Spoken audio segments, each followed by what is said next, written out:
la grabación. Bueno, por aquí tenemos Carmen, Daimer, Gustavo, Jonathan, María, eh, Miruel, Miruele, bueno, y Rubén. Bueno, buenas noches con todos. Mi nombre es Raúl Araque y vamos a conversar un poco sobre algunas técnicas estadísticas que nosotros, digamos, pudiéramos ir ocupando cuando queremos analizar datos. Aquí hay algo muy importante que nosotros tenemos que tomar en cuenta antes de hacer cualquier análisis, ¿no? Eso es, digamos, fundamental. Antes de cualquier análisis, se supone que tú has levantado unos datos, has aplicado un instrumento o has buscado algunos datos en un repositorio, ¿verdad? Y que esos datos te van a ayudar a dar respuesta a tus objetivos. ¿Por qué hago énfasis en esto? ¿O por qué comenzamos, digamos, con esta consideración importante? Porque si tú levantas datos por levantar datos, aplicas encuestas por aplicar encuestas, no importa que tú tengas 10.000 encuestados, no interesa. ¿Por qué? Porque en definitiva, si tú no sabes para qué levantaste esos datos, pues es posible que te toque empezar a adivinar o empezar a ver qué es lo que mejor te cuadra. Y es una, digamos, es una práctica que ya no es tan común, pero sí todavía como que se mantiene. Porque generalmente te dicen, mira, tengo unos datos que apliqué de una encuesta y ahora qué hago. Entonces, claro, este, tendrías que empezar a adivinar, a ver qué cosas pudieras hacer. Entonces, da a entender de que los objetivos no están claros. Bien, sin embargo, o partiendo de esa idea que los datos fueron levantados con un objetivo, digamos, claro, nosotros podemos llevar a cabo algunos análisis, por ejemplo, descriptivo, inferencial, o podemos hacer un análisis explicativo, o podemos hacer un análisis predictivo. Eh, estas cosas no es que son, digamos, mutuamente excluyentes en todo su término, ¿no? Hay cosas que tú puedes ir combinando con tus datos y ya en el transcurso de esta actividad vamos a ir viendo que con una misma base de datos nosotros podemos hacer muchos análisis. Lógicamente, esos análisis deben tener un respaldo. Por ejemplo, tú no haces una correlación porque quiero hacer una correlación o porque yo lo que quiero es aumentar mi número de hojas en mi tesis, ¿no? Que es algo un poco más frecuente, sobre todo en las tesis, porque como en las tesis tú necesitas, de repente, por sugerencia de los asesores, de los tutores, muchas hojas, entonces tú te pones a hacer cualquier cantidad de cosas para ir aumentando el volumen de este trabajo. Quizás ya en un artículo tú vas de manera muy puntual y hay cosas que tú tienes que dejar de lado y de repente mirar una manera un poco más eficiente, digamos, de reportar, de comunicar tus resultados. Bien, entonces eso hay que irlo teniendo allí presente. Lo primero, lógicamente, tenemos que tener en cuenta que cuando tú analizas estos datos con estos niveles, de alguna manera eh, estás haciendo investigación cuantitativa. Bien, bueno, ¿por qué? Porque no estás interpretando, digamos, una entrevista, no estás haciendo un análisis de contenido, sino básicamente tú buscaste de alguna manera cuantificar algo, alguna variable, algún constructo, algún fenómeno, y luego mirar cómo eso se puede relacionar con aspectos sociodemográficos o con las mismas variables o los mismos constructos entre sí. Bien, entonces, cuando tú trabajas con investigación cuantitativa, más allá de cualquier, digamos, definición, cualquier discurso, que conseguimos muchísimas cosas, lo que realmente a ti te interesa es tener en cuenta que la investigación cuantitativa es hipotética deductiva, lo que quiere decir que de alguna manera todo lo que tú construyes debe tener un soporte teórico. Bien, por ejemplo, cuando tú haces lo que le llaman conceptualizar una variable o conceptualizar un constructo, por ejemplo, en ciencias sociales es bastante frecuente trabajar con constructos. También tú le puedes llamar variables, hay quien le llaman constructo variable. Bueno, no importa. Realmente lo que tú tienes en cuenta es que tal vez estás trabajando con la motivación. Entonces tú sabes que la motivación debes conceptualizarla para poder medirla. A diferencia de repente si tú estás midiendo resistencia en los materiales, bueno, tú tomas algunas propiedades, las mides directamente en el campo de la ingeniería, ¿no? O en algunas otras ramas donde tú haces mediciones, miras o puedes obtener el pH del suelo, ¿verdad? Digamos cuánta, sí, la cantidad de sal, en fin, tú puedes hacer esas mediciones, pero en las ciencias sociales generalmente tú estás interesado es en comportamientos, en conductas. Entonces, no puedes usar un instrumento que te permita capturar eso de manera directa. Entonces, defines un constructo y todo lo demás. Y claro, de alguna manera, ¿cuál es tu anclaje? Tu anclaje es la línea de investigación, porque no importa el área en el que tú estés, de alguna manera esa área tiene un conocimiento o una acumulación de conocimiento. Tiene artículos, tiene, bueno, libros, tiene modelos teóricos, tiene resultados empíricos. Entonces, claro, tú puedes ir, digamos, usando eso para ir configurando tu investigación y por eso le llamamos hipotético deductivo. No es a ver qué pasa, no es quizás a ver qué encuentro, sino tú vas perfilando eso a partir de esa línea de investigación y justamente cuando vas perfilando vas identificando de manera más clara tu problema. Bien, y ¿por qué es importante la línea de investigación en una investigación cuantitativa? Porque ahí nos ofrecen o hay disponibles, están disponibles algunos antecedentes, digamos, algún manejo de nuestras variables de interés. Además, en nuestros antecedentes o en esa misma línea de investigación, nosotros también podemos encontrar otras variables que nosotros pudiéramos usar, porque la idea no es siempre replicar, muchas veces queremos aportar algo más a esa línea de investigación. Y claro, en los antecedentes, por ejemplo, nosotros encontramos un apartado que se le llama limitaciones y o sugerencias a futuras investigaciones. Entonces, en esos apartados, nosotros podemos ir encontrando posibles variables que podemos incorporar para analizar en nuestro estudio. Bien, otra cosa que también nosotros podemos ir encontrando en esa línea de investigación es instrumentos potenciales que nos pueden servir para medir nuestros constructos. Por ejemplo, en las ciencias sociales y en cualquier área, ¿no?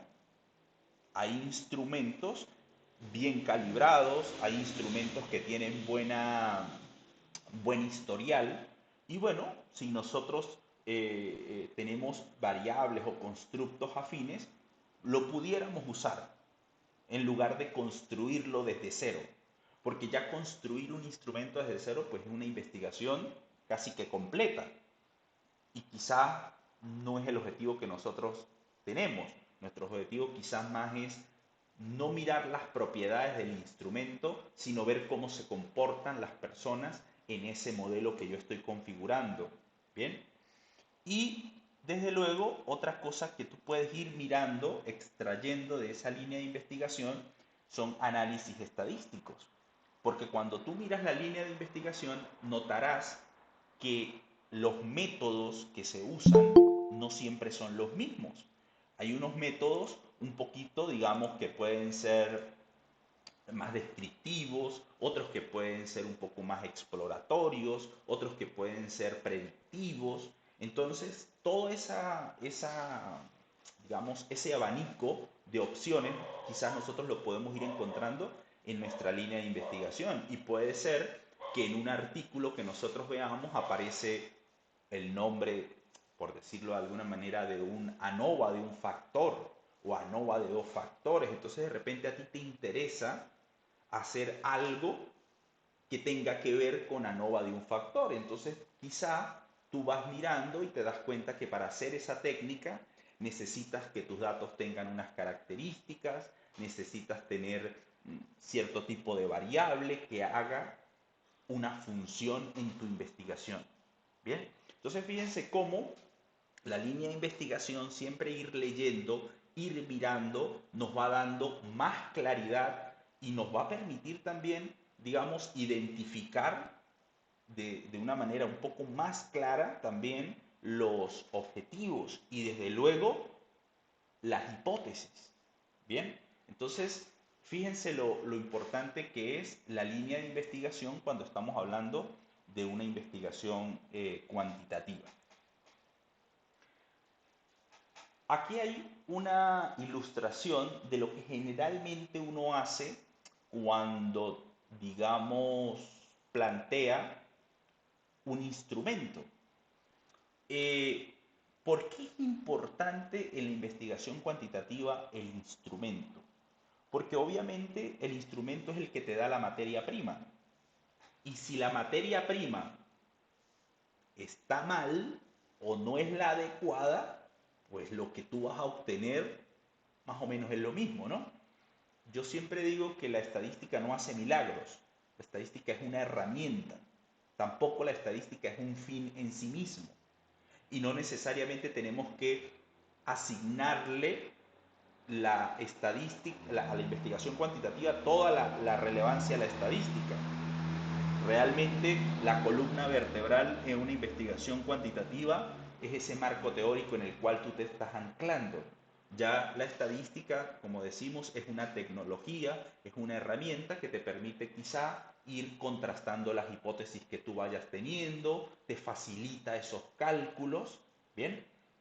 Y por supuesto también te da cierta cientificidad. Pero igual, a veces tú puedes encontrar un análisis estadístico hiperavanzado y que adolece tal vez de una teoría bastante sólida. Entonces ahí hay también un equilibrio. Entonces por eso les digo que no le demos el 100% de importancia a la técnica estadística y mucho menos al software. A veces nos intentamos casar con un software por las razones que sea, ¿no? Que si no, que si es que tengo que usar el SPSS porque el SPSS es el que es, o no puedo usar R porque R tal cosa, o si no usas R no estás en nada, si no usas R tu investigación, digamos, carece de rigurosidad, o si no usas SPSS, o eso realmente es relativo. Eso es relativo, porque si tú necesitas una herramienta para hacer un trabajo en particular, la que te permita hacer eso, tú la usas. No tienes que usar la más cara o la más barata, la que esté a tu disposición. Entonces hay que tener mucho cuidado también con eso. Entonces fíjense un poco la idea digamos, de este diagrama, ¿no? Por ejemplo, uno puede tener un constructo como lo es la actitud. Y claro, yo pongo la actitud hacia algo porque tú le puedes aderezar cualquier cosa. Por ejemplo, la actitud hacia la investigación, la actitud hacia la matemática, hacia lo que tú quieras. Entonces, generalmente cuando tú haces esa revisión de la actitud como constructo, tú te das cuenta que hay unas dimensiones o unos componentes que la definen. Bien, de repente en el campo de cada uno de ustedes, clima organizacional, de repente en la parte de marketing, en la parte de psicología, en la parte de educación, ¿verdad? Por ejemplo, el compromiso del estudiante. Entonces, usted revisa la literatura y se da cuenta que, bueno, los teóricos o los modelos teóricos van sugiriendo que el compromiso del estudiante hay que mirar esta dimensión, que hay que mirar esta, que hay que mirar esta otra. De repente la pobreza es un constructo. Entonces, claro, cuando tú miras de repente modelos econométricos o te vas un poco más hacia esa área, de repente te sugiere medir la pobreza con ciertas dimensiones. Bien, entonces fíjense cómo la teoría nos va sugiriendo cosas y lógicamente cada una de esas dimensiones también son un poco abstractas. Entonces tú tienes que ir aterrizando, o sea, digamos, hacer operativo por lo menos esa dimensión cognitivo. ¿A qué le estás llamando? ¿Cómo puedo identificar yo esas características allá en mis, digamos, encuestados? ¿Cómo puedo yo, digamos, obtener información del aspecto afectivo? ¿De qué manera me doy cuenta que eso está o no está presente? Entonces, claro, ya todo eso luego tú lo resumes en los ítems. ¿Bien? Y por supuesto el ítem te da un valor que básicamente la persona te va, generalmente podemos trabajar con escalas tipo Likert y las personas te pueden decir 5, 7, 6, 4, 3, en fin. Entonces se supone que ahí tú estás tratando de capturar una cierta intensidad en un rango, digamos, de opciones. ¿Bien? Y luego, con esa información, pues es que tú haces los análisis. Y fíjense algo muy importante. Aquí dice cuántos ítems debo redactar. Depende, ¿no? Depende de qué. Bueno, pues de qué tan complejo sea lo que tú estás tratando de capturar. Por ejemplo, si tú quieres capturar la edad, la variable edad de las personas, no necesitas hacer 20 preguntas, ¿no? Ni necesitas hacer dos. El sexo, no necesitas hacer más que una. Ah, pero si estás evaluando el componente afectivo de la actitud o si estás evaluando una dimensión de gestión del conocimiento, ¿con un ítem es suficiente? Si estás midiendo la depresión como un constructo, con, con un ítem, ¿qué tan depresivo te sientes? Del 1 al 7, marque, seleccione. ¿Hasta qué punto? Entonces fíjense que esto va teniendo una lógica. Otra cosa, decíamos hace un momento que en nuestra línea de investigación nosotros podemos ir consiguiendo instrumentos, pero no siempre todos los instrumentos están elaborados para mi investigación. O sea, no todos calzan tal cual. De repente a ese instrumento tú tengas que hacerle algunas modificaciones. De repente tengas que incorporar una nueva dimensión que tal vez en ese instrumento no fue contemplado porque ese instrumento fue creado hace 30 años. Y de repente la dinámica, la manera de comportarse, por ejemplo, si estamos hablando de lealtad de la marca, de intención de compra, la intención de compra o como se evaluaba hace 20 años ha cambiado, ¿no? El comportamiento, las necesidades, digamos, las creencias, eso sufre modificaciones. Entonces, de repente hay instrumentos de hace bastante tiempo que quizá van perdiendo vigencia. Entonces, tú puedes ir también operando en ese sentido. Pero nuevamente, mira que estamos haciendo un énfasis importante en el instrumento. ¿Cómo me doy cuenta yo de todo eso? Pues tú te das cuenta de todo eso leyendo. Entonces la invitación es que no pienses que investigar es leer 2 artículos y un libro y ya se acabó. Es un trabajo de horas. Leer, leer, leer, revisar, mirar, pero lógicamente no mirar de todo, ¿no? Porque a veces nos perdemos, nos dispersamos en ese y terminamos frustrados y caemos en la procrastinación, ¿no? Dejando y leyendo y para después, ¿no? Tú tienes que tener algunas ideas claras y por eso es que hace un momento partíamos de la línea de investigación. Desde luego que de repente tú quieres mirar por qué los estudiantes, digamos, la deserción escolar, ¿no? Porque quieres más o menos entender los factores. Entonces mire que ya usted va teniendo algunas líneas que te pueden ir sugiriendo cosas. Entonces ya a ti no te interesa de repente todo lo que tenga que ver con educación, sino te interesa quizá la deserción y para allá vas orientado hacia eso. De repente una buena pregunta que generalmente yo suelo sugerir, ¿no?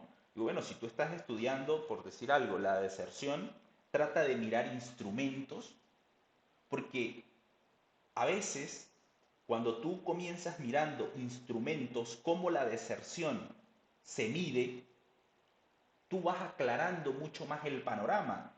Yo sé que, por ejemplo, en los cursos de metodología generalmente te dicen, plantee el problema, busque no sé qué, busque lo otro. Y claro, uno por cumplir pues comienza a redactar. Pero yo creo que en la práctica, ¿no? En la práctica uno debería mirar, tratar de entender primero cómo se mide, cómo se ha medido la deserción. Eso sería bastante útil. ¿Por qué? Porque tú te vas dando cuenta de los diversos elementos que contiene medir esa variable o ese constructo o la frustración, ¿no? O el burnout. ¿Cómo se va midiendo? ¿Por qué estas dimensiones? Y a partir de ahí luego tú vas de atrás para adelante. Por ejemplo, si tú tienes un instrumento bien configurado, tú puedes ir de atrás para adelante y de adelante para atrás y debe tener una correspondencia. Por eso es que también a veces uno en las investigaciones ve que el marco teórico tiene 800 páginas y tú miras el instrumento y ni el 10% del instrumento, de la constitución del instrumento, está desarrollada en el marco teórico. Pues en el marco teórico básicamente lo que hicieron fue poner definiciones, glosarios, y entonces se fueron a la estratosfera, ¿no? Vamos a meter esto porque es bonito, esto porque es importante, esto porque me parece que me lo soñé anoche y yo sé que tiene que ir ahí. No, se supone que tú vas en tu marco teórico vas a configurar lo que te da respaldo a lo que vas a medir. Es así, es así. ¿Listo? Entonces hay que tener mucho cuidado y por eso hacemos cierto énfasis en el instrumento. Si tú quieres de alguna manera avanzar un poco más rápido, una buena estrategia, como les comento, es tengo un constructo o dos constructos, no importa. O tengo una variable, no importa. Vamos a ver cómo esa variable se ha medido. Vamos a ver si hay instrumentos. Vamos a ver cómo se ha conceptualizado. Antes de ponerte quizá a inventar, a meter autores y autores, no. Primero, desen el tiempo de explorar en esa línea de investigación su variable. Porque va a tener muchísima más claridad y la fluidez al momento de redactar va a ser mayor y vas a ver que vas a poder conectar cosas de manera más fluida, no fácil, de manera más fluida. Por ejemplo, miren esto que está aquí. Esto es un ejemplo de un constructo. Entonces, notemos que, por ejemplo, a veces cuando se hace una operacionalización de un constructo, por ejemplo, en este caso el constructo se llama evaluación formadora. Ese es el constructo. Tú puedes tener cualquier otro, ¿no? Tú puedes tener cualquier otro. Porque claro, la evaluación formadora, quizá, insisto, no tienes un instrumento que le pongas allí a la persona o qué sé yo y te diga tiene tanto. No, se supone que debes hacer una conceptualización, debes construir ese concepto. ¿Bien? Entonces, de alguna manera la literatura te va ayudando a, a construirlo, ¿no? A redactar. Entonces, ese constructo que es una variable que está por allá en el Olimpo, que es bastante abstracta, tú necesitas ir a aterrizar, o sea, ir aterrizándola hasta que la puedas medir. Entonces tú necesitas de una definición conceptual, de una conceptualización. ¿Cómo estás entendiendo la evaluación formadora? ¿Cómo estás entendiendo ese constructo? Luego te va a permitir dar una definición operativa. A veces la definición operativa que yo leo por ahí en las tesis, sobre todo, que se requiere, se supone, de mayor detalle, ¿no? En un artículo tú vas más de frente, cambio en una tesis, en un trabajo de grado, digamos, conducente a grado, generalmente tú necesitas desagregar más. Y generalmente la definición operacional, yo he leído que le colocan, se usará una escala Likert con no sé cuántas opciones y listo. Eso no es una definición operacional. Una definición operacional es una manera en la que tú de alguna manera, digamos, conectas esa definición conceptual, ¿verdad? Para decir, esa definición va a contener estas posibles mediciones. Si ustedes miran la parte de la operacionalización que está allí, la definición operacional, notan que hay unos colorcitos azules o letras azules. ¿Qué significa? Que son aspectos relevantes que van a ser considerados de ese constructo, lo que le llaman dimensiones. Y luego la dimensión, si ustedes notan un poco más abajo, la dimensión es una manera de descomponer cada uno de esas frases en azul que teníamos arriba en la parte operacional. Porque se supone que son esos elementos los que tú vas a detallar. Y esos elementos que tú vas a detallar luego se convierten en ítems. Entonces, esos ítems, ¿verdad? De alguna manera van a tener coherencia con todo ese constructo. Lo que quiere decir que luego que a ti te pueden preguntar, bueno, ¿y este ítem qué papel cumple en ese constructo? Entonces tú puedes justificarlo. No se trata, como he dicho, a veces de hacer un cuadro, de meter un constructo o una variable, meter dimensiones, entonces meter indicadores, pero uno en esencia a veces no tiene claridad de cómo ha sido operativizado. Generalmente se colocan son como subtítulos, ¿no?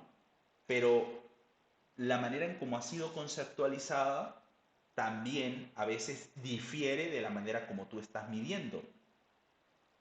Quizás ustedes han tenido experiencia como jurados, tutores, evaluadores de trabajos y detectan eso, que de repente sí, tú tienes en el marco teórico, en el metodológico, ponen allí una super ultra mega definición y cuando tú vas al instrumento te das cuenta que difieren muchas cosas.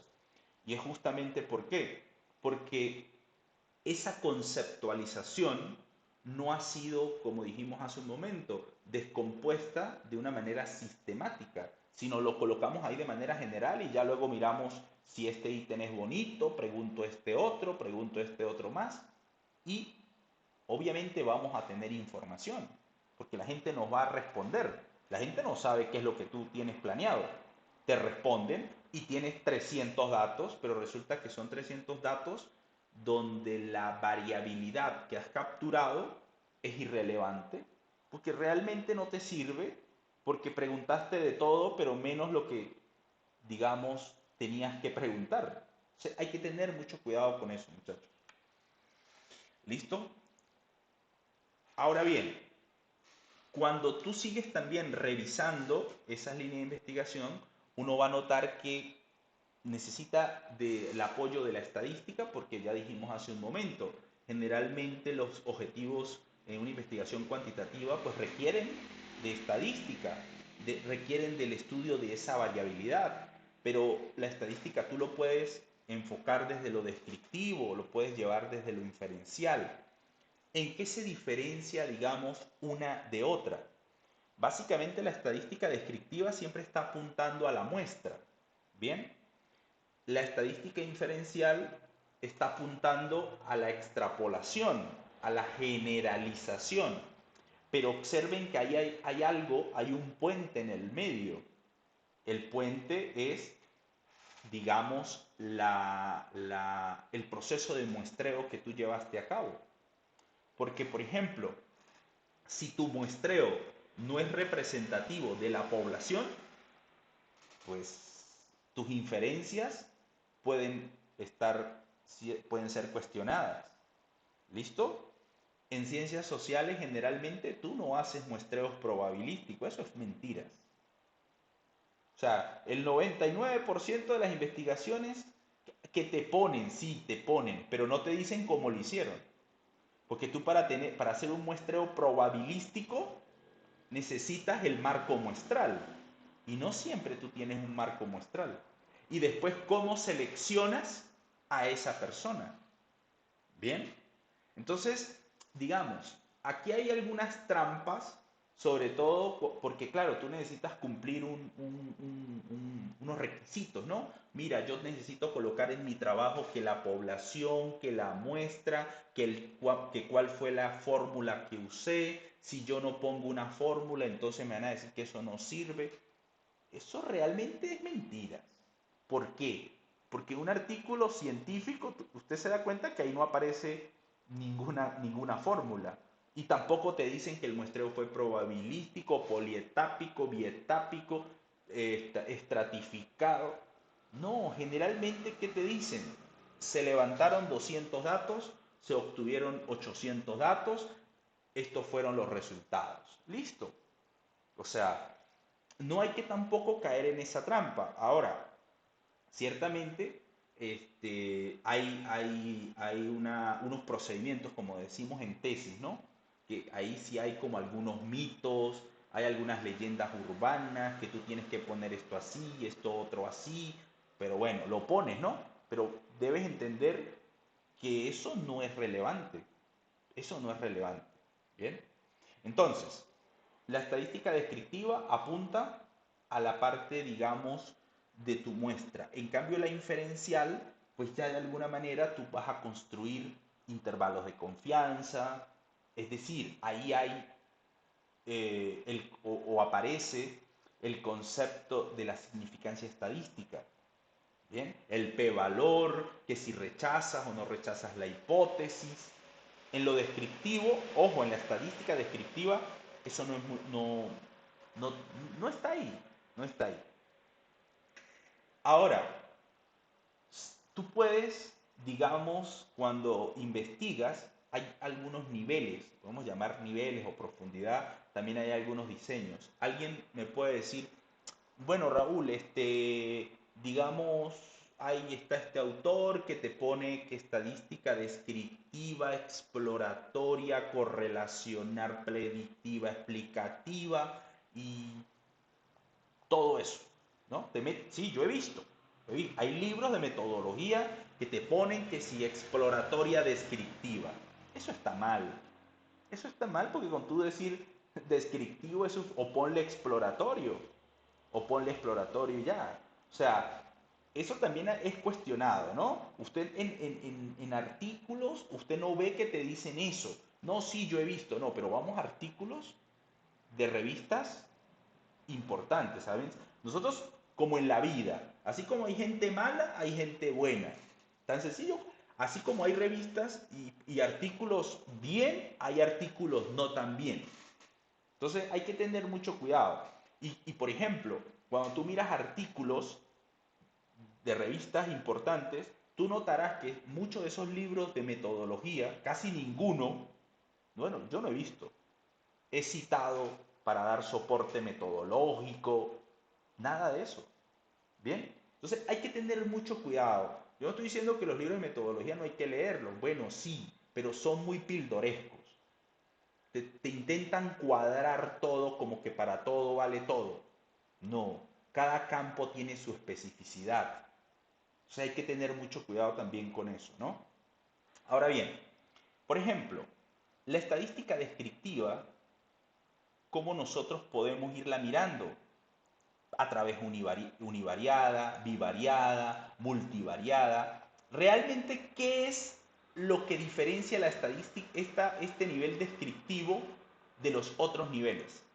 Que ahí no hay significancia estadística. Es decir, ahí no hay prueba de hipótesis. Ojo, no quiere decir que una investigación, ¿no? Digamos, descriptiva no pueda tener hipótesis. Sí, sí puede tener una hipótesis. Por ejemplo, tú puedes evaluar, piense esto, tú puedes evaluar la proporción o el porcentaje, pues, el porcentaje de deserción escolar en tu municipio, digamos, en el lugar donde tú vives, ¿no? Tú puedes evaluar ahí el porcentaje de deserción y lo puedes dejar hasta ahí. Eso es descriptivo, porque estás cuantificando una variable de la población. Ah, pero tú puedes contrastar ese porcentaje con el porcentaje nacional, el que te da, no sé, el Ministerio de Educación de tu país. Entonces el Ministerio de Educación de tu país te dice que la deserción escolar a nivel nacional es del 31,8%. Entonces tú puedes contrastar con tu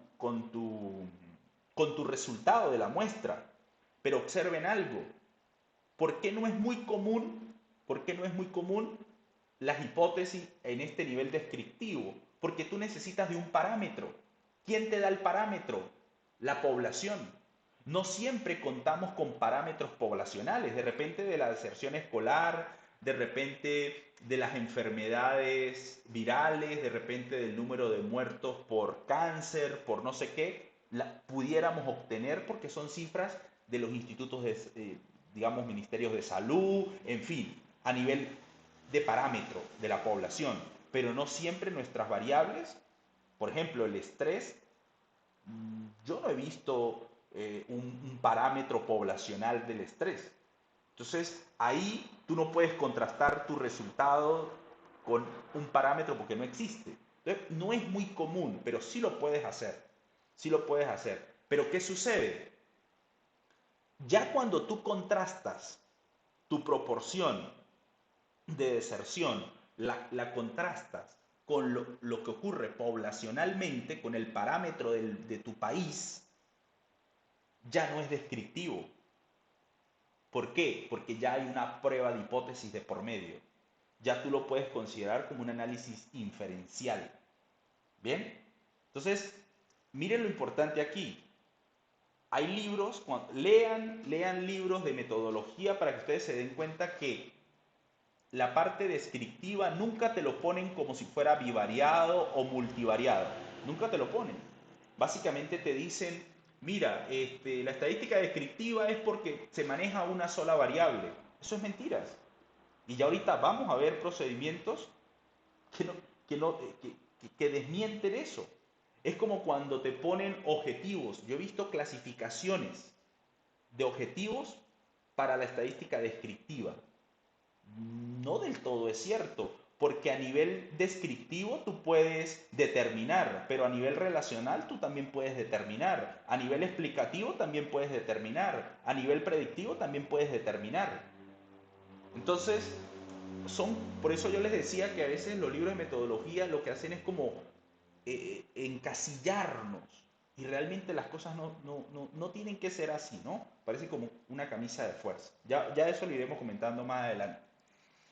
Ahora, a nivel relacional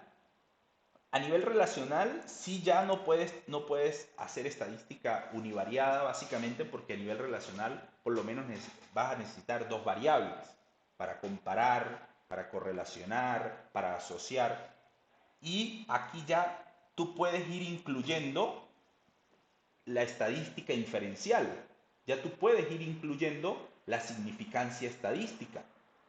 Ahora bien, por ejemplo, por ejemplo, supongamos que tú correlacionas dos variables y la correlación es de 0,31. ¿Sí? Tú correlacionaste, por ejemplo,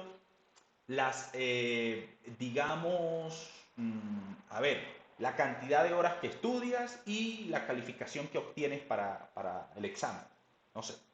Y te da 0,31 la correlación. Bueno, una correlación baja. Esto es descriptivo. Esto es descriptivo. O sea que a nivel relacional tú también puedes reportar la parte descriptiva. Pero ¿qué sucede?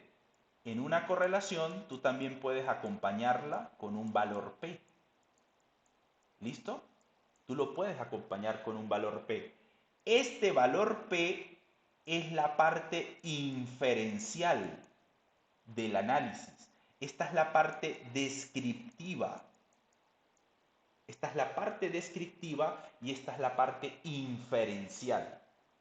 Entonces, nuevamente, observen que usted cuando compara, no necesariamente tienes que hacer o reportar un p-valor.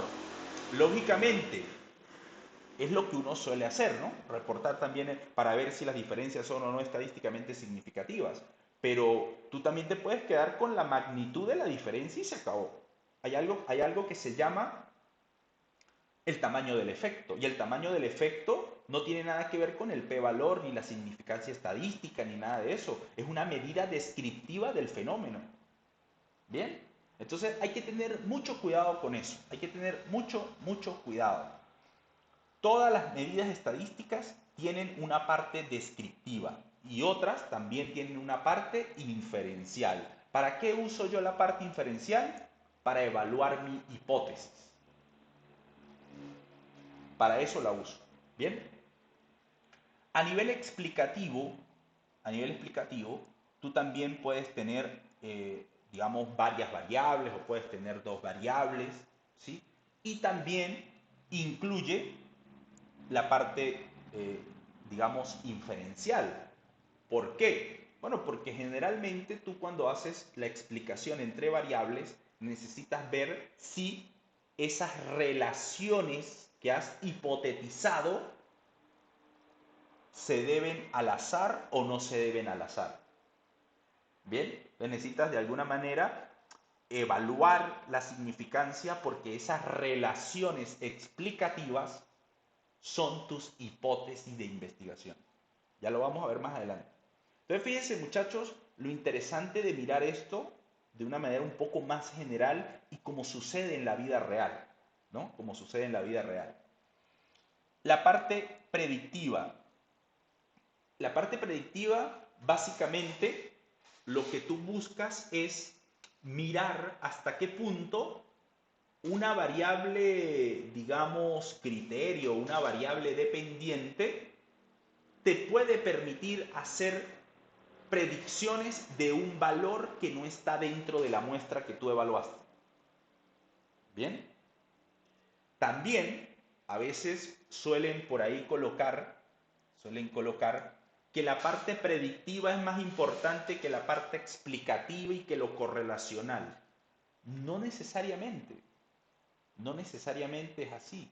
Porque la parte predictiva no te permite explicar un fenómeno, por qué ocurren las cosas o por qué pasa tal fenómeno.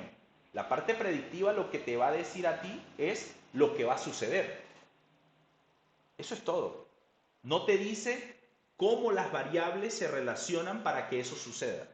En cambio, la parte explicativa sí. Bien, entonces fíjense cómo los objetivos, cómo estos niveles de investigación, bueno, vamos a llamarle niveles o profundidad, ¿no?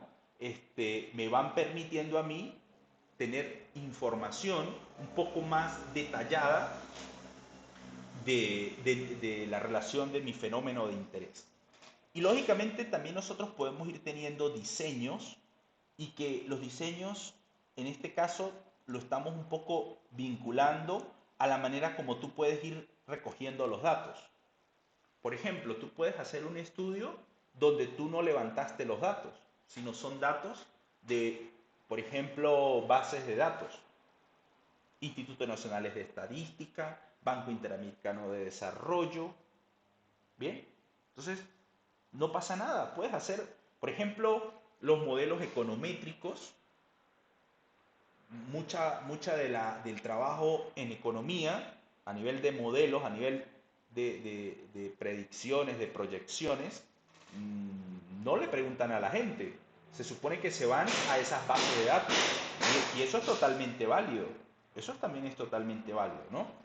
O que tú levantes los datos, ¿no? Que se le llama de campo, digamos. O experimental, donde hay una manipulación, donde tú creas un contexto para ir obteniendo datos. En cambio, arriba en el de campo, pues no hay experimentos, las cosas son como las evalúas como están, no creas un entorno con características en particular, ¿bien?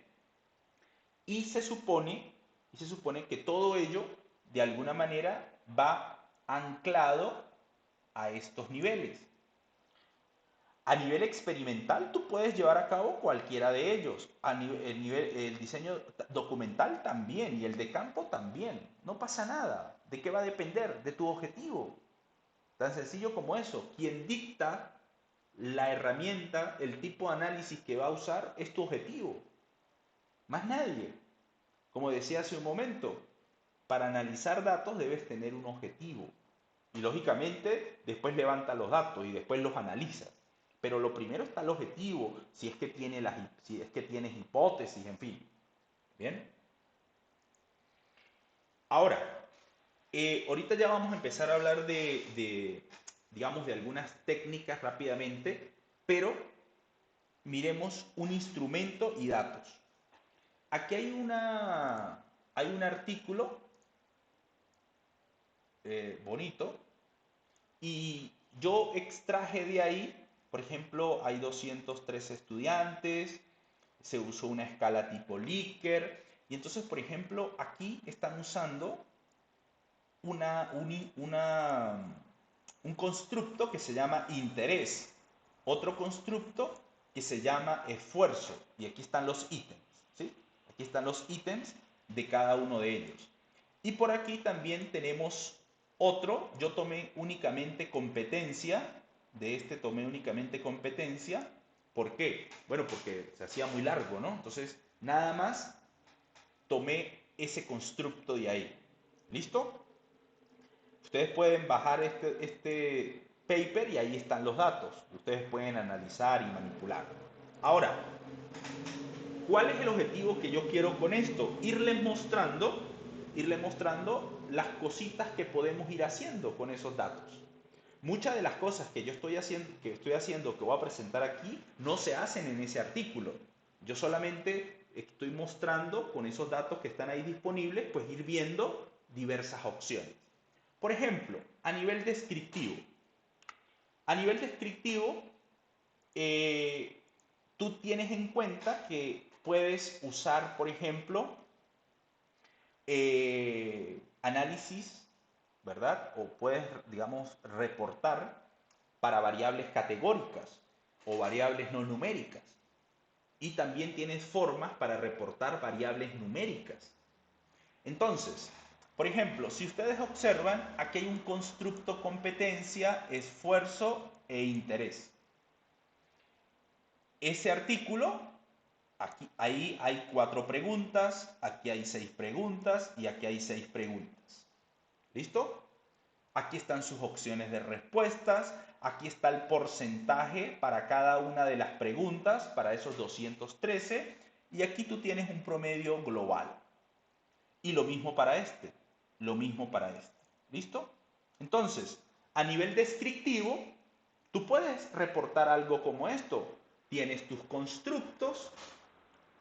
Lógicamente, yo no pongo aquí que si el sexo y demás, porque tú eso lo puedes redactar en un párrafo. Tú eso lo puedes redactar en un párrafo. ¿Listo? Sin mayor problema. O lo pones también en una tablita. ¿Cuál es el énfasis mío aquí? El énfasis mío es que tú puedes condensar las dimensiones o los constructos en tablas de esta manera y la comentas. Lógicamente, tú no vas a caer en el error de empezar a hablar de cada ítem. ¿Por qué? Porque eso no tiene sentido. Porque cuando tú trabajas una escala, por ejemplo, esto es una escala Likert, ¿no? Con 5 puntos. Cuando tú trabajas una escala para medir competencia, por ejemplo, miren, aquí está. Siento que soy capaz de aprender inglés. Puedo ser un estudiante de idiomas exitoso. En fin, cuando tú reportas esto, realmente a ti no te importa, honestamente, a ti no te importa cada ítem individual. A ti eso no te importa. A ti lo que te importa es esto, lo que pasa a nivel general. ¿Bien? Lo que pasa a nivel general es lo que a ti te importa. Una cuestión, una práctica que suele ser común, y yo creo que es sobre todo para llenar hojas, es que la persona te dice, por ejemplo, el ítem número uno, ¿no? El ítem número uno. Siento que soy capaz de aprender inglés.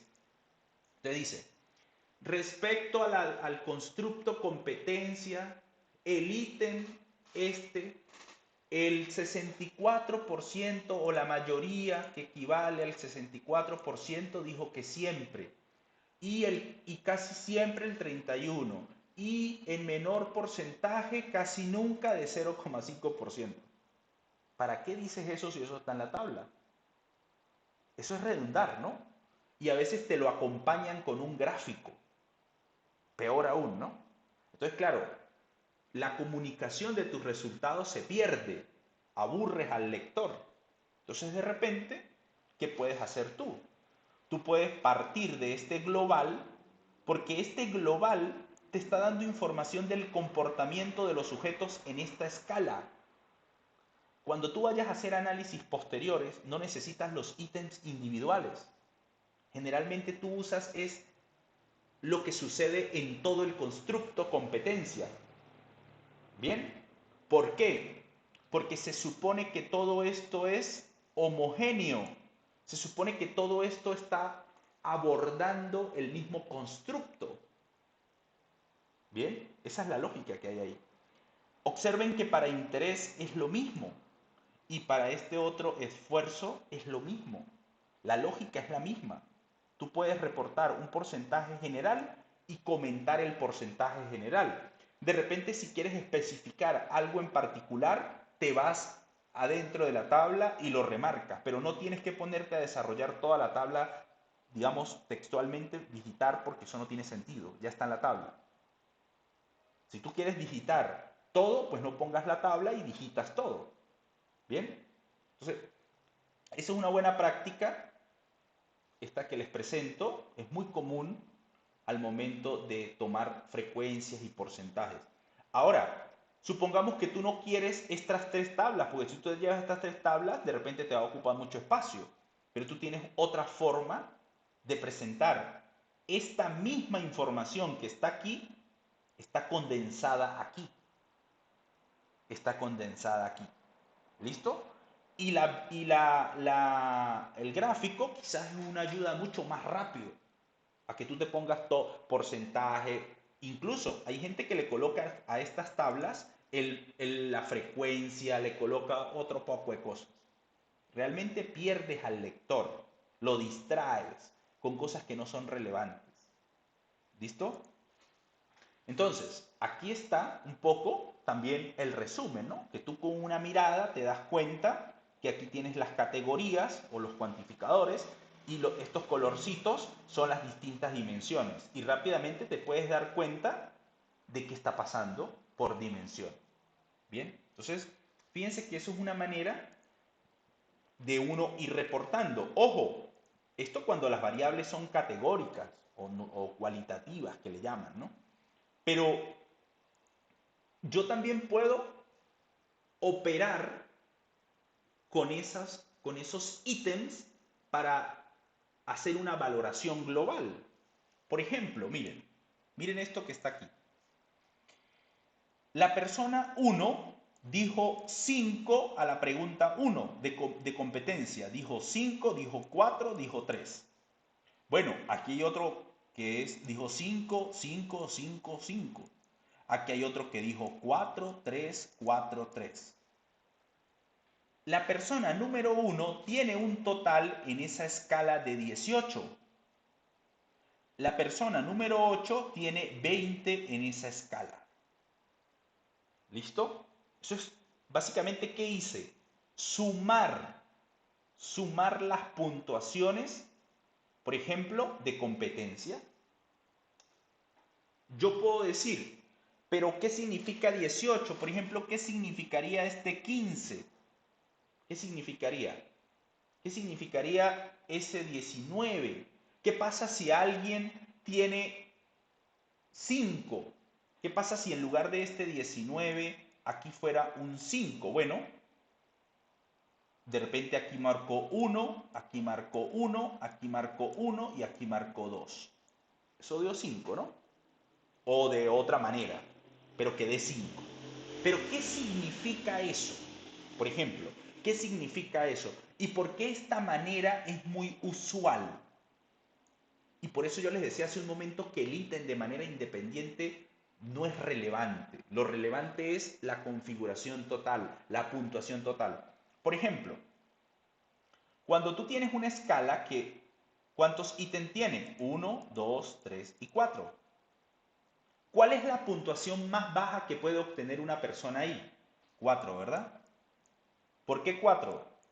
Que marque 1, 1, 1 y 1. ¿Cuánto tendría? 4. ¿Cuál es el puntaje más alto que puede obtener? Pues 20. ¿Por qué 20? 5, 5, 5, 5. 20 es la puntuación más alta. ¿Listo? Ah, pero si la escala es del 1 al 10, pues obviamente eso va a cambiar, ¿no? ¿Qué quiere decir? Que la persona que esté más próxima a 20 tiene más de ese atributo y el que está más cercano a 4 tiene menos de ese atributo. Entonces, en general, si esta persona sacó 5, pues yo lo que puedo decir es que está muy cerquita de 4 y como nosotros sabemos que va entre, digamos, nunca y casi nunca, pues podemos decir que esa persona, digamos, tiene poca frecuencia de ese constructo. Bien, entonces de esa manera tú puedes ir evaluando también, digamos, el constructo. Noten interés, mire, interés, también del 1 al 5, pero ¿cuántos ítems tienes en interés? Tienes 6 ítems. Entonces, ¿qué pasa? Bueno, interés puede tener una puntuación mucho más alta. Porque ¿cuál es la puntuación mínima en interés? 6. Pues que alguien marque 1, 1, 1, 1, 1. ¿Listo? ¿Cuál es la puntuación más alta? 30. Que alguien marque 5 en todo. Entonces, mire cómo los rangos van cambiando dependiendo del número de ítems. Lo mismo, por ejemplo, para esta otra variable que es esfuerzo y para esta otra variable que es el índice. Este de in es de un índice académico, ¿sí? Entonces, noten que en este caso no hubo una suma, porque tú no vas a sumar los índices, tú promedias. Entonces, es de una manera muy, muy similar. ¿Y por qué yo hago, digamos, mención a esto? Porque cuando tú, por ejemplo, quieres establecer la correlación entre competencias e interés, tú no relacionas ítem a ítem. Tú relacionas básicamente los dos constructos. Entonces, para tú poder correlacionar esos dos constructos, los tienes que tener de alguna manera compactos. Y la forma más rápida de hacerlo, producto de esa propiedad aditiva de las escalas Likert, es sumando o promediando, tú también lo puedes hacer. ¿Listo? Entonces, luego que tú promedias esto, mira lo otro que tú puedes hacer. Un resumen de ese constructo. ¿Qué hiciste hace un momento? Totalizaste para obtener una especie de variable total, para obtener una especie de variable numérica. Y ya las variables numéricas, ¿cómo las resumes tú? ¿Cómo resumimos las variables categóricas? ¿Con porcentaje o con frecuencia? Mire cómo tú puedes resumir las variables numéricas. Por ejemplo, mira lo que está sucediendo. 4 ítems de competencia, 6 ítems de interés, 6 de esfuerzo y 2 de índice.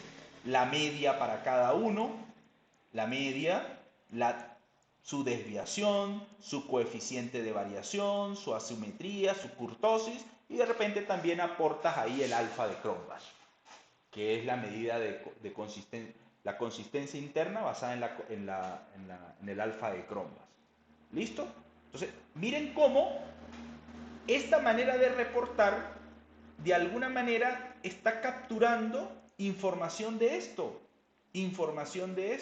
solo que es otra forma de hacerlo, solo que es otra forma de hacerlo. ¿Cuál cuál es la mejor? Depende. ¿Depende de qué? Bueno, si a ti lo que te interesa es que vean los porcentajes. Pero si a ti te va a interesar luego relacionar, luego hacer, digamos, comparar competencias, mirar el puntaje de competencias respecto al sexo, respecto al grupo etario, respecto al área académica que estudia, respecto a la materia, si es matemática, si es física, si es, en fin. Entonces, ahí te va sirviendo esto. ¿Por qué? Porque vas a necesitar variable numérica. Y ya cuando tú hiciste esto, has convertido todos estos ítems, lo comprimiste aquí. Toda esta información es esta que está aquí. ¿Bien? Entonces, por eso les decía hace un momento, depende de tu objetivo. Depende del objetivo. Uno de los más frecuentes, pues, es esto que está aquí, ¿no? Es esto que está aquí. ¿Bien?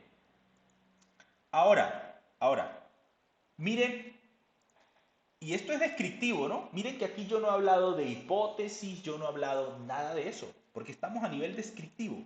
Estamos a nivel descriptivo. Miren este análisis también a nivel descriptivo. Análisis factorial exploratorio. El análisis de factorial exploratorio es una técnica que te permite de alguna manera obtener factores. Es una técnica que te permite resumir información también. Y esos factores luego te pueden servir para crear unas puntuaciones. Y esas puntuaciones relativas tú las puedes comparar según el sexo. Y esto es un análisis multivariado. Entonces miren que a nivel descriptivo tú también lo puedes hacer. Aquí obviamente te estás basando en la correlación, pero dijimos hace un momento, la correlación tiene una parte descriptiva y tiene una parte inferencial. ¿Cuál es la parte que estás ocupando del análisis factorial exploratorio? La parte descriptiva, porque aquí tú no estás haciendo ninguna hipótesis, ningún p-valor, nada por el estilo. También se le llama exploratorio justamente porque tú estás tratando de identificar patrones y a partir de esos patrones, pues tú puedes hacer agrupaciones. ¿Bien? Eso es el análisis factorial exploratorio, pero tú también puedes tener otro análisis que es común que se llama análisis de componentes principales. Y ojo, miren el gráfico que está a la izquierda. Miren este gráfico. Miren el comportamiento que tiene. Las flechitas. Miren este. Totalmente distinto, ¿no? No voy a caer en detalles de eso. Yo nada más le estoy mostrando la estructura matemática para que se den cuenta que son dos cosas distintas. Hacen dos cosas distintas. El objetivo es distinto. Por ejemplo, aquí el objetivo es tratar de identificar esos patrones que me permiten luego obtener unas dimensiones. ¿Sí? En cambio, cuando yo hago componentes principales, mi esfuerzo es por obtener una especie de índice que también me va a resumir información. Y sigue siendo descriptivo. Ahí no hay nada inferencial. Ahí no hay p-valor por ningún lado. ¿Bien? Entonces, nuevamente, tenemos análisis de clúster.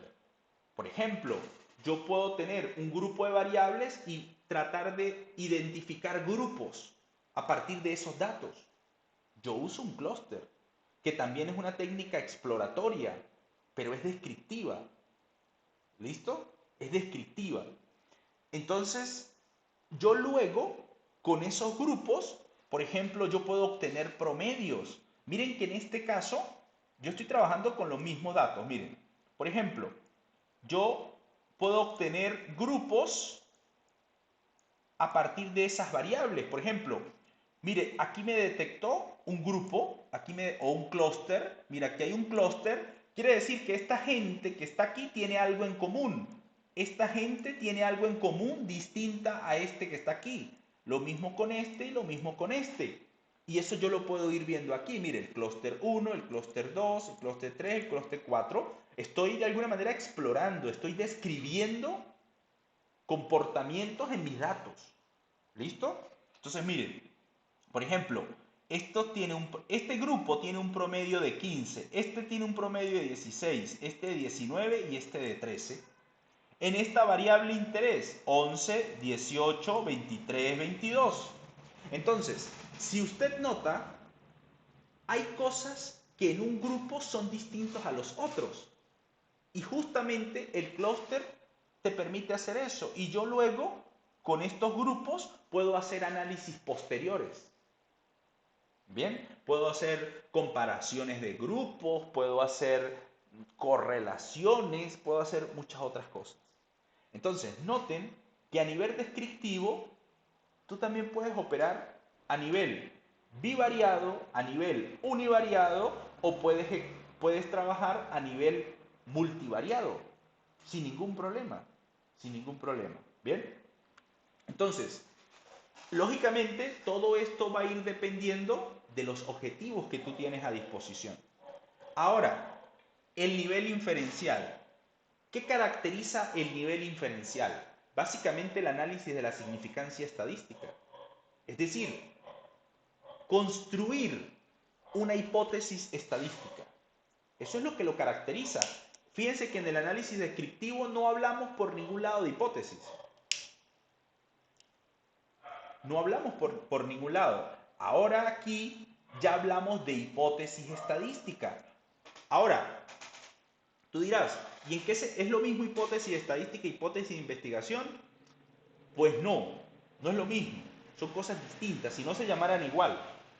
La hipótesis de investigación es básicamente una, digamos, deducción que tú como investigador haces de la revisión de la literatura. Por eso llamábamos hipotética deductiva, porque la hipótesis se deduce de la teoría. No es que tú haces un marco teórico y dices, ah, ¿y ahora cuál es mi hipótesis? O después que levantas los datos dices, ay, ¿cuál es mi hipótesis ahora? No, se supone que eso se configura mucho antes de recolectar tus datos. ¿Bien? Entonces, por ejemplo, una hipótesis de investigación, ¿cuál es? Por ejemplo, las mujeres, ¿sí? Las mujeres eh, poseen, son más optimistas que los hombres. Por ejemplo, eso es una hipótesis de investigación, que se supone que tú no te la soñaste. Usted cerró los ojos y dijo, vamos a ver qué hipótesis me imagino. Eso no es así, ¿no? Se supone que para tú llegar a esa aseveración, de alguna manera, las mujeres tienen una mayor, ¿cómo se llama? ¿Qué fue lo que dije? Mayor, o bueno, menor estrés o mayor estrés. Las mujeres tienden a tener un mayor estrés que los hombres, ¿no? Se supone que eso tiene un sustento. Y esa es tu hipótesis de investigación. Pero cuando tú vienes a la hipótesis estadística porque necesitas contrastar eso, tú debes plantear una hipótesis nula y planteas una hipótesis alterna. Y en la hipótesis nula, que es la que se pone a prueba, en una hipótesis o en un análisis de la significancia estadística, tú no pones a prueba la hipótesis del investigador. Eso no es lo que tú pones a prueba. Tú pones a prueba es la hipótesis nula. Y por ejemplo, ¿qué te dice la hipótesis nula en el ejemplo que nosotros veíamos hace un momento? ¿Cómo se escribe la hipótesis nula? Tú dices, no hay diferencias, o el estrés, en promedio, el estrés es igual en hombres y mujeres. La puntuación promedio de estrés es igual en hombres y mujeres. O sea, no hay diferencias. En cambio, la hipótesis alterna, ¿qué te va a decir? Que sí hay diferencias. Pero tú pones a prueba es esto, no esto. Ajá, pero ¿cómo hago entonces para yo probar si la hipótesis de investigación la mantengo o no la mantengo? Entonces tú haces el análisis de la significancia estadística. Entonces tú dices, si el p-valor es mayor, pasa tal cosa. Si el p-valor es menor, pasa tal cosa. Y ahí es donde tú rechazas o no la hipótesis nula.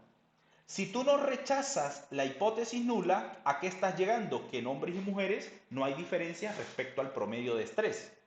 Quiere decir que tu hipótesis de investigación no la puedes mantener con tus datos. ¿Eso qué quiere decir? Que no necesariamente tu trabajo no sirva porque tu hipótesis de investigación no se haya cumplido.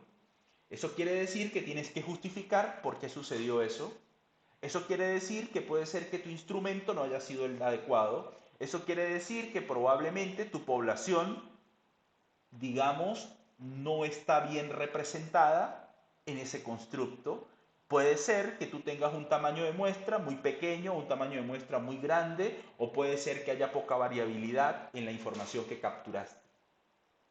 Bien, entonces fíjense que no significa únicamente que tu hipótesis no la mantienes, entonces se acabó, no hay nada y además el estudio no sirve para nada. No, una hipótesis de investigación no tiene moral. ¿Listo? ¿Qué quiere decir? Que no es que se tiene que cumplir, porque si no lo mío está mal. Una hipótesis de investigación lo que puede estar es mal planteada, pero no tiene moral. Hay que tener mucho cuidado con eso. Usted cuando lee artículos de investigación va a notar que hay investigadores, ¿verdad?, que dicen, a partir de los datos no se puede mantener, no se cumple la hipótesis de investigación, sin ningún problema. Y hay artículos donde eso se publica, no pasa nada. ¿Por qué? Porque cuando tú haces una hipótesis pensando de que se va a cumplir, pues no investigues. No investigues. Entonces hay que tener mucho cuidado también con eso. Ahora, esta idea de la hipótesis de construir o de trabajar la significancia estadística te va a llevar a algo, a que si usas una estadística paramétrica, una no paramétrica, realmente eso es muy de libros, ¿no?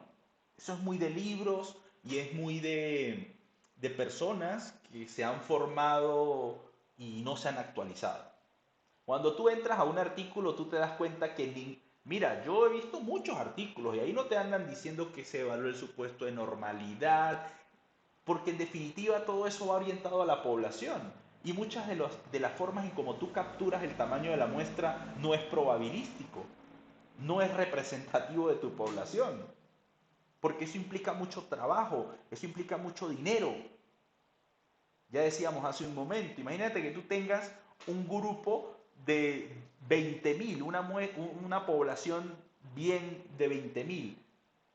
¿Cómo haces tú para acceder probabilísticamente a ellos? Tendrías que tener el contacto, de repente el correo electrónico, algo que te permita seleccionar aleatoriamente esa muestra, pero no siempre eso está a la mano. No siempre, de repente a nivel universitario tú lo pudieras hacer porque tienes el listado de todos los inscritos, tienes el correo electrónico, puedes hacer una segmentación, pero no siempre eso se puede. No siempre eso se puede. Entonces hay que tener también mucho cuidado con eso. Pero bueno, no importa. Generalmente uno dice, bueno, hago estadística paramétrica, hago no paramétrica, y hay algo que, bueno, la cultura de la significancia estadística te va imponiendo, y es evaluar la normalidad, ¿no? Ver si la distribución de esos datos sigue un comportamiento acampanadito. Entonces, claro, si a ti te interesa es la variable completa, fíjense aquí la variable completa, bueno, tú evalúas, ¿no?, la significancia estadística y llegas a una conclusión. Pero si tu objetivo es comparar, mira lo que pasa ahora aquí. Necesitas ver el comportamiento por un grupo y ver el comportamiento por otro grupo. O sea que esta prueba ya no te sirve si tu objetivo es comparar, porque tú necesitas ver que cada grupo tenga el comportamiento, digamos, de distribución normal. Bien, Entonces, eso también es otra cosa que yo he visto por ahí, que están haciendo comparación y reportan en esto. No está bien. Si es que nos estamos yendo a la rigurosidad, digamos, ¿no? No está bien. Tú tendrías que reportar una prueba por grupos, pero en este caso es género, pero tú puedes tener el grupo etario, grupos de edades, entonces ya no serían dos, pueden ser tres, pueden ser cuatro, o el estrato o el nivel socioeconómico, entonces ya no sería uno, sino serían cuatro o cinco, no sé, ¿bien? Hay que tener mucho cuidado. Ahora, si el análisis lo vas a hacer paramétrico o no paramétrico, bueno, tú tendrías que luego definir cuántos grupos son los que estás evaluando. Entonces, por ejemplo, si vas a comparar dos grupos, mire que estoy usando la misma información, ¿no? Si vas a comparar, me faltó la S aquí, ¿no? Masculino y femenino, ¿verdad? Digamos, cuántos masculinos hay, cuántos femeninos, sus promedios para cada una de las variables, mire, sus promedios, y en este caso se usó la U de Matt-Whitney. ¿Por qué se usó la U de Matt-Whitney? Bueno, porque es una prueba estadística que me permite comparar dos grupos cuando son no paramétricos. Y reporto los valores, reporto, bueno, el tamaño del efecto, que también es algo que se pide al menos en estas comparaciones, ¿sí? Y listo, hago mi análisis sin ningún problema. Pero noten, ¿qué necesité para hacer estas comparaciones? Necesité la sumatoria de esos ítems. Mire que yo no lo hago ítem a ítem porque eso no tiene sentido. Eso no tiene sentido. Entonces miren cómo esta característica que habíamos tenido aquí de ir sumando todo nos va sirviendo para análisis posteriores, como les dije. Ahora, tú puedes también usar aquí la T-de-Student, pero eso es para una prueba paramétrica. O, ¿qué pasa si yo tengo tres grupos? Tengo tres grupos, pues ya no usarías ni la U de Matt Whitney ni la T-de-Student, sino tendrías que usar ANOVA de una vía o tendrías que usar Kruskal-Wallis. ¿Y qué son? Y esos objetivos son inferenciales. ¿Por qué son inferenciales esos objetivos? Porque ya hay un p-valor, ya hay una hipótesis de por medio que me va a permitir a mí tomar una decisión. ¿Bien? Ahora, yo también puedo tener objetivos que hablen de correlación, de correlacionar. Entonces note que tú no estás correlacionando todo ese poco de ítem que teníamos hace un momento. Tú correlacionas de frente la variable o el constructo interés con competencia, después hace lo mismo con esfuerzo, con índice y los vas comparando, ¿listo? Pero ojo, ¿qué hiciste primero? ¿Qué hiciste previamente? Sumar todo. Porque no vas a tener otra forma de hacerlo. No vas a tener otra forma de hacerlo. ¿Listo? Y claro, yo puedo ir avanzando. Yo puedo ir avanzando a nivel confirmatorio o explicativo. Básicamente, ¿qué buscamos nosotros aquí? Nosotros buscamos comprobar que también mi modelo, que también mi modelo se comporta con los datos. Entonces aparecen las expresiones de ajuste del modelo. Por ejemplo, yo puedo decir, hasta qué punto esta configuración, que se le conoce como análisis factorial confirmatorio, esta configuración se ajusta a los datos que yo estoy pasando. ¿Será que yo puedo de alguna manera, a partir de los datos, obtener esta estructura o no? Pero fíjese, ya es confirmatorio. Ya estás confirmando algo. No lo estás explorando. No lo estás describiendo. ¿Listo? Lo mismo como cuando tú de repente puedes tener una construcción como esta. Esto es un modelo teórico. Un modelo, por ejemplo, que te está diciendo que competencias impacta en el interés en el esfuerzo, pero también impacta en el índice o en el promedio que obtienen los estudiantes. Pero observen algo importante. Miren que aquí tú te estás trayendo todos los ítems. Te estás trayendo todo el modelo de medición, porque estos son los instrumentos prácticamente reflejados en ese dibujo. ¿Y dónde están las hipótesis? Aquí están las hipótesis de investigación, miren. Aquí están las hipótesis de investigación. No están en ningún otro lado. Entonces, esto es lo que se conoce como un modelo de ecuaciones estructurales. ¿Qué es lo que tú haces? Tú planteas el modelo desde la teoría, porque nuevamente cada una de estas flechitas tiene un soporte teórico. No es que tú lo pusiste porque lo quiero poner, sino tiene un soporte teórico. Entonces, como estás a un nivel confirmatorio, a un nivel explicativo, pues tú lo que buscas es, primero, ver si tus datos se ajustan a esto, si tus datos representan o están representados aquí. Si no es así, pues tienes que hacerle algunos cambios, algunos ajustes al modelo. Luego que tú tienes el modelo, digamos, que se ajusta a los datos, tú puedes empezar a evaluar estas hipótesis. Claro, este tipo de análisis ya es un poco mucho más avanzado, ¿no? Ya es más avanzado. Pero fíjese que estoy usando las mismas variables y estoy configurando diversos análisis. Entonces noten que todo esto es posible. Todo esto es posible. Ahora, que este modelo con esos datos tenga sentido, pues es lo que yo estoy probando, ¿no? Es lo que yo estoy probando. ¿Hasta qué punto los datos tienen sentido en ese modelo? Puede ser que no, puede ser que sí, no sé, tengo que probarlo. Recuerden, hipotético deductivo, necesito contrastar esas hipótesis. ¿Bien? Ahora, también observen lo que hay aquí, otro tipo de análisis, que es un path análisis. Si ustedes observan, es muy parecido a lo que está aquí, ¿no? Competencia, interés, esfuerzo, índice. Pero ¿qué sucede? Ahora aquí tú no estás trabajando con todos los ítems de manera explícita, sino tú lo que hiciste fue como obtener un promedio aquí, un promedio aquí, un promedio aquí, un promedio aquí, y construiste un modelo. Bien, eso tú también lo puedes hacer. Eso es lo que se le llama un análisis path o path análisis. ¿Listo?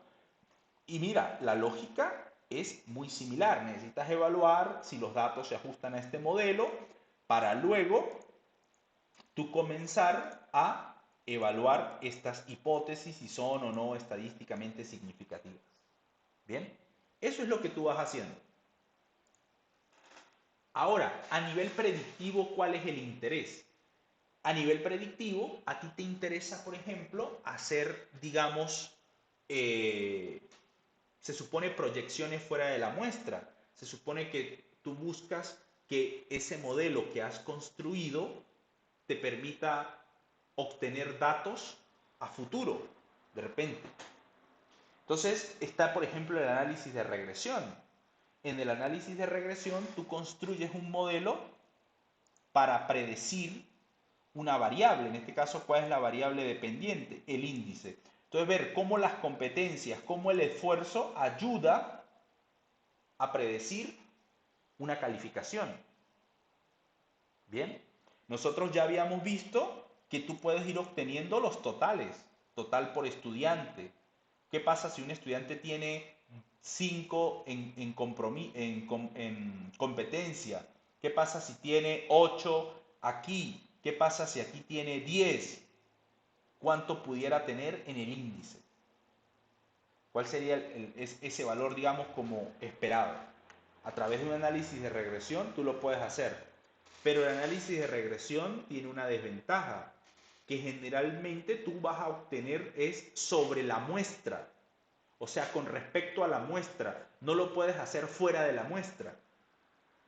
Entonces, aparece una técnica también de ecuaciones estructurales, pero ya basada en otra manera de cálculo, que es las ecuaciones estructurales en PLS.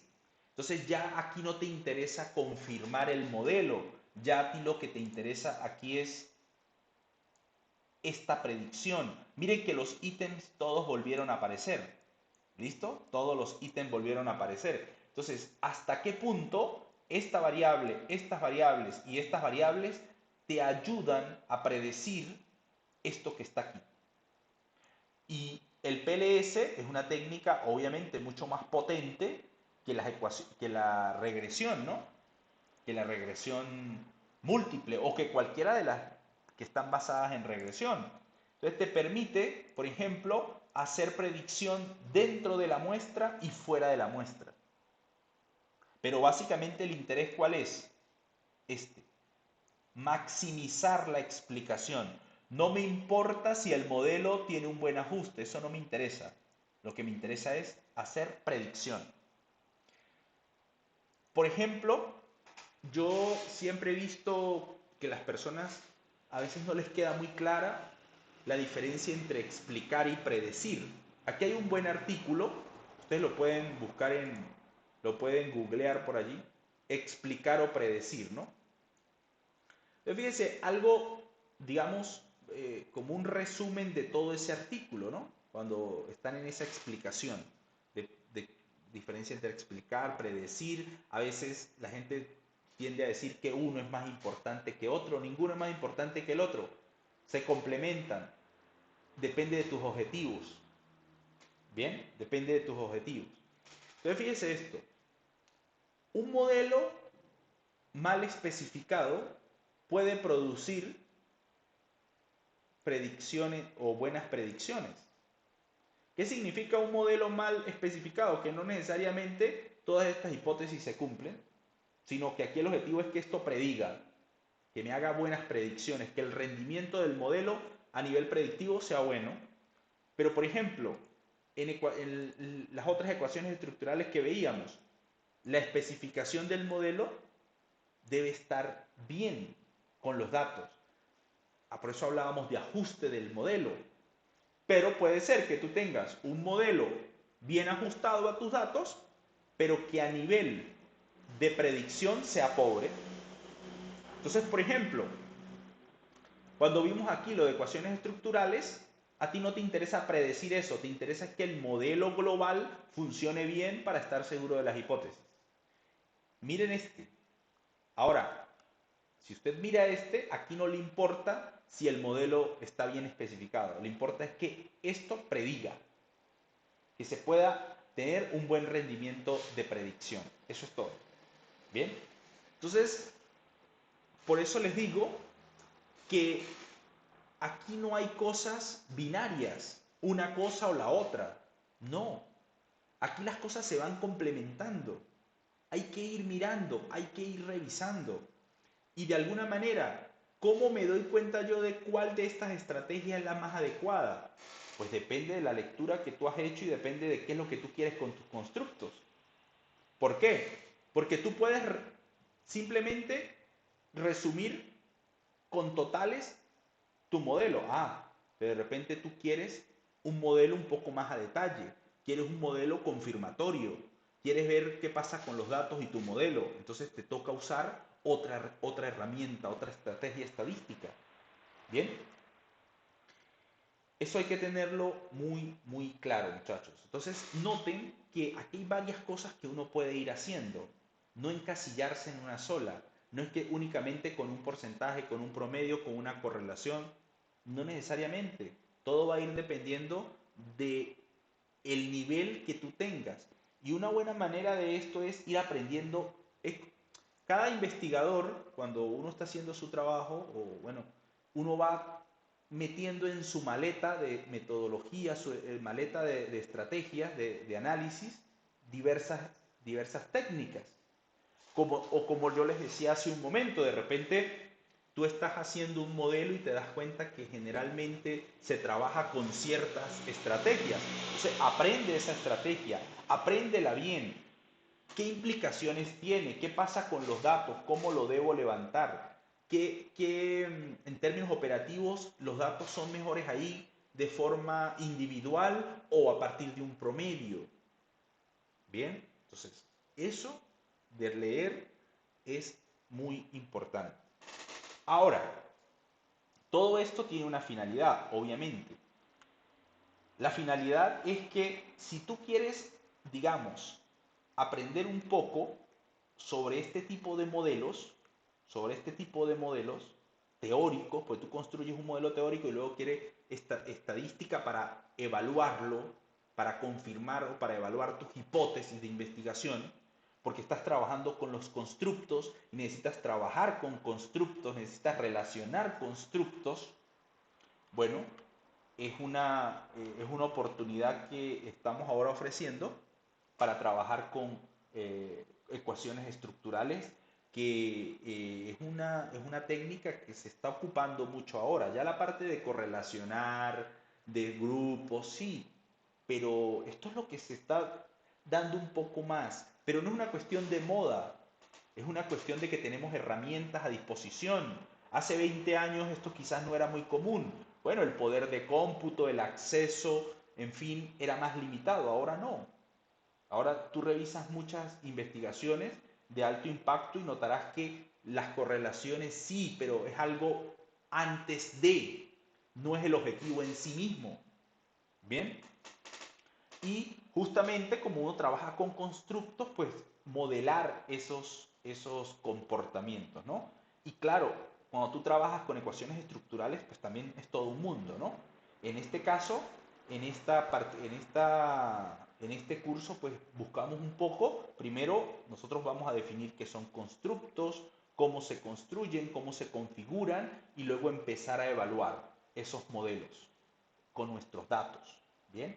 Y vamos a mirar variables de mediación, variables de moderación, variables control. ¿Qué pasa con el análisis multigrupo? ¿Será que ese modelo se comporta bien en hombres y mujeres, por ejemplo? Entonces, noten que ya la complejidad sube un poquito. Necesito estadística, necesito conocer mucho sobre matemática, nada de eso. De repente, alguna noción elemental del p-valor, pero igualito eso lo repasamos, ¿no? De la correlación también debes tener algún conocimiento base, no es que no es profundo. ¿Qué es una correlación? ¿Cómo interpreto una correlación? ¿Cómo interpreto un valor p? Con eso es suficiente para arrancar. Entonces noten que no necesitas ser matemático ni estadístico ni tener un PhD en nada de esto. No es necesario. Entonces justamente esa es un poco la invitación e ir entrando e irnos equipando en esa maleta de estrategias, ¿no? Las sesiones 20, 22, 27, 29 a las 7 hora Perú. Ya es la otra semana, ¿no? Ya es la otra semana por ahí. Cualquier duda, pues siempre por las redes o por donde les haya llegado la invitación, la pueden hacer. Entonces, claro, antes de cerrar y de obviamente agradecer, pues cualquier duda, cualquier pregunta, cualquier inquietud, algo que les haya dejado curiosidad o si discrepan, lo pueden hacer. Justamente para eso es, yo no tengo la exclusividad de la verdad y siempre el debate, la discusión forma parte de esto. Bien, entonces los dejo un poco para si tienen alguna pregunta, alguna duda, algún comentario, me la pueden hacer saber.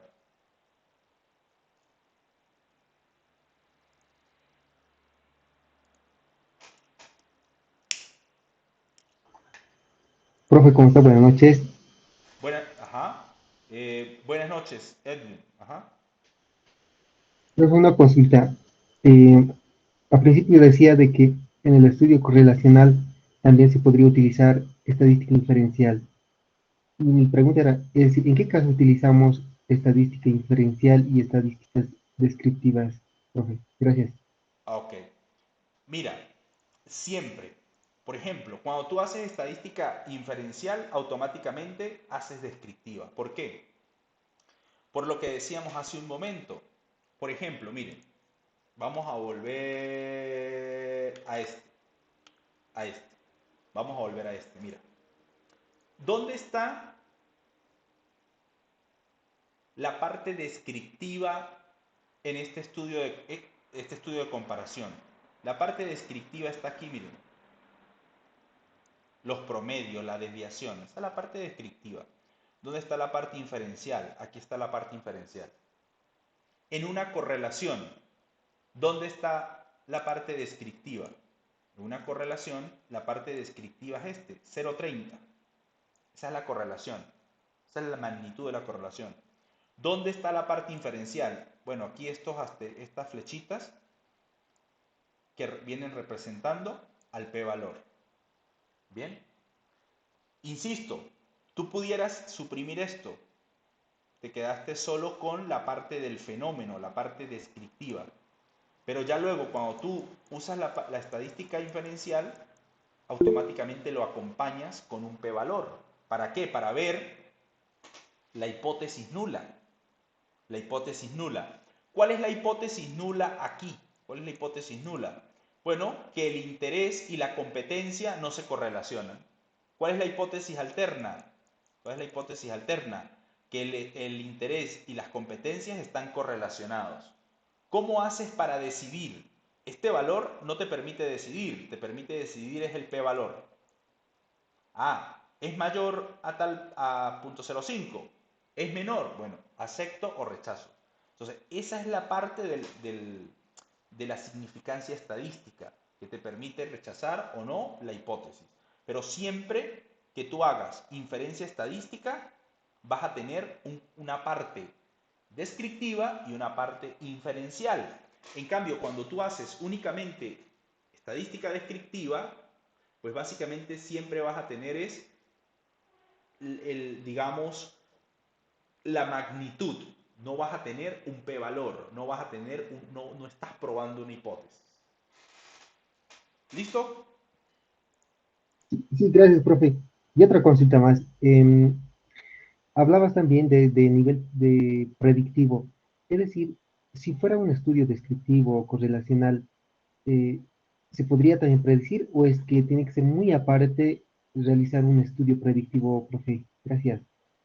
Mira, un estudio predictivo básicamente va a depender de, de, de la configuración que tú hagas, ¿no? Por ejemplo, aquí, miren, esto.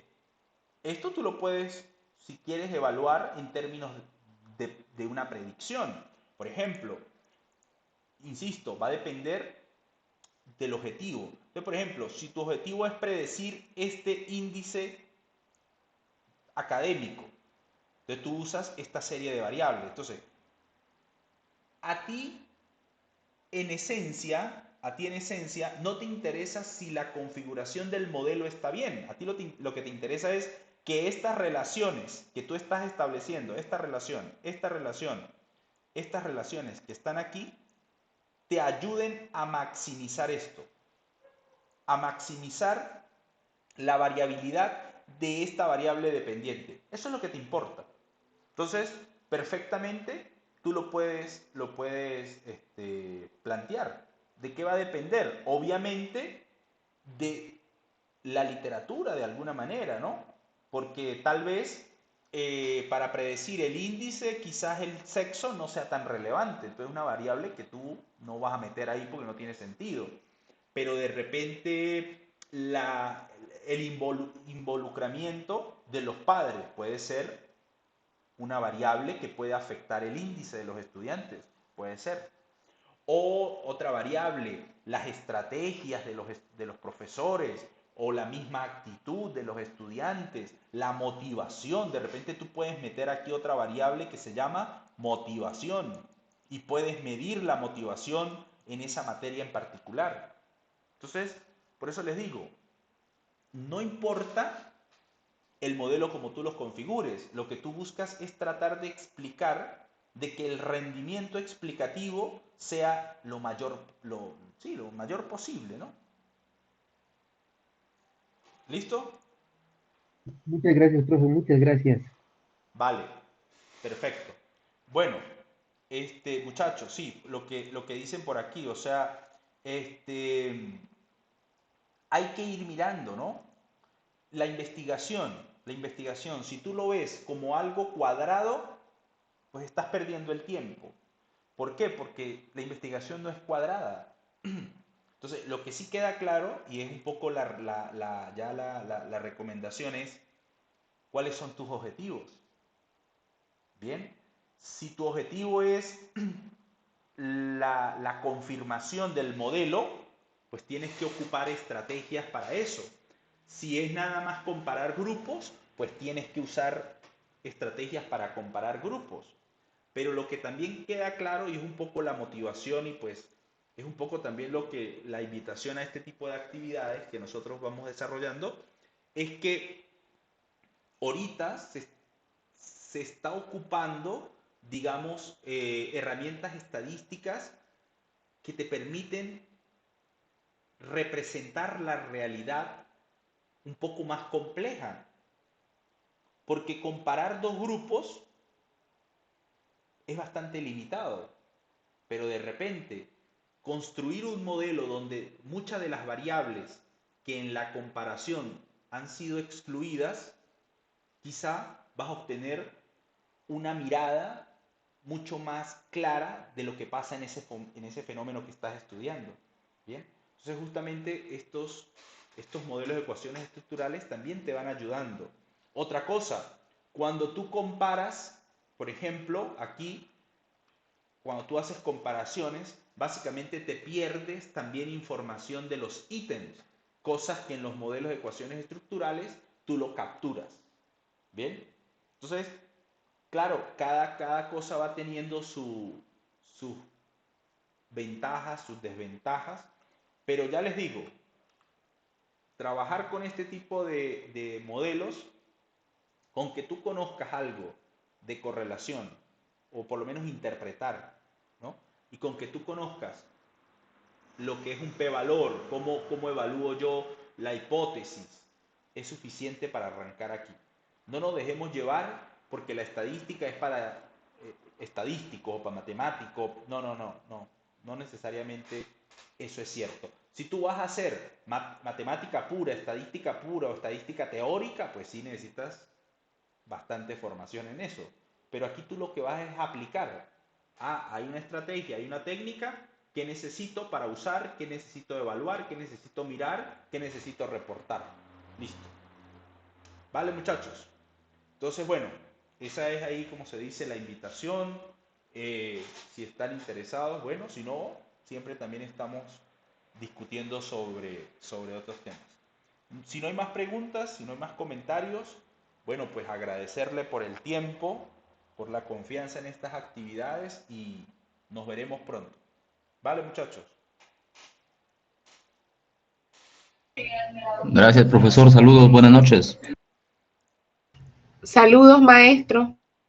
Saludos. Feliz noche que Muchas gracias, descansen. doctor Raúl. Muchas gracias Buenas a todos. noches.